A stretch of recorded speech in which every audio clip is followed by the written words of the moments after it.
बहुत बहुत स्वागत है आप सभी का वीके न्यूज में और मैं हूं आपके साथ दीपिका पांडे। लोग कहते हैं कि राजनीति का खेल समझना सबके बस की बात नहीं है, क्योंकि राजनीति कब, कहां और कौन सा मोड़ ले कुछ पता नहीं। लेकिन राजनीति में एक चीज थी जिस पर सबको भरोसा था कि कुछ भी हो जाए उस पर कोई आंच नहीं आ सकती। आपको सिंधिया और राहुल गांधी की दोस्ती याद है? जब लोग मिसालें देते थे कि कुछ भी हो जाए लेकिन सिंधिया और राहुल गांधी की दोस्ती कभी नहीं टूटेगी। 3 साल पहले जब सिंधिया की कांग्रेस से दूरियां बढ़ी, तब भी उन्होंने राहुल गांधी पर कभी भी इस तरह से सीधा हमला नहीं बोला। लेकिन अचानक से ऐसा क्या हो गया कि अक्सर डायरेक्ट अटैक से बचने वाले सिंधिया सीधा वार करने पर उतर आए। दरअसल सिंधिया का गुस्सा शायद इसलिए भड़क गया क्योंकि अभी हाल ही में राहुल गांधी ने विदेशी सरजमी से भारतीय राजनीति को लेकर हमला बोला, जिसे लेकर आरोप लगाया जा रहा है कि उन्होंने भारत का भी अपमान करने की कोशिश की। अब क्या राहुल गांधी ने कुछ ज्यादा ही बोल दिया, जिसकी वजह से सिंधिया ने 16 साल की दोस्ती को ताक पर रख दिया और राहुल गांधी को खरी खोटी सुना दी। अगर इनकी दोस्ती की बात करें तो ज्योतिरादित्य सिंधिया और राहुल गांधी की दोस्ती 16 साल तक लगातार चली।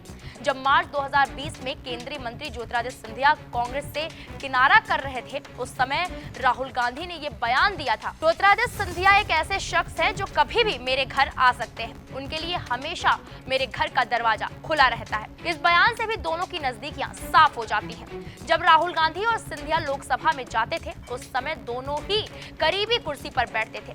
इसके अलावा कई बार उनके जैकेट भी एक जैसे रहते थे। इसके बाद ज्योतिरादित्य सिंधिया और कमलनाथ के बीच राजनीतिक दूरियां ऐसी बढ़ी कि कमलनाथ को मुख्यमंत्री की कुर्सी तक गंवानी पड़ी।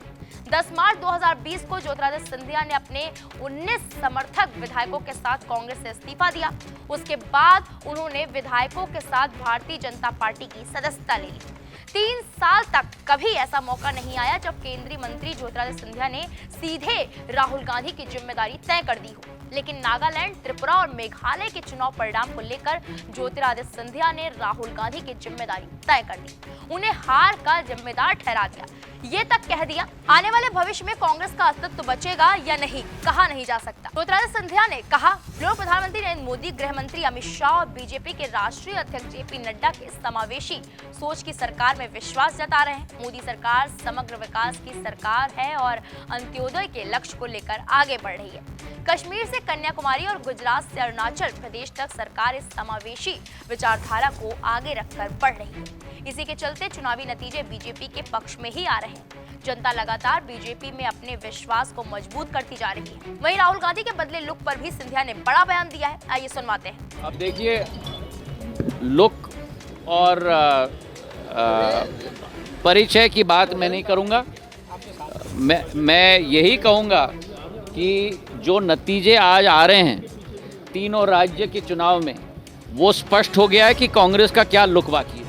वैसे केंद्रीय मंत्री ज्योतिरादित्य सिंधिया ने राहुल गांधी पर उस समय निशाना साधा है जब मध्य प्रदेश, राजस्थान सहित कई राज्य में विधानसभा चुनाव होने वाले हैं और उसके ठीक बाद लोकसभा चुनाव का बिगुल बज जाएगा।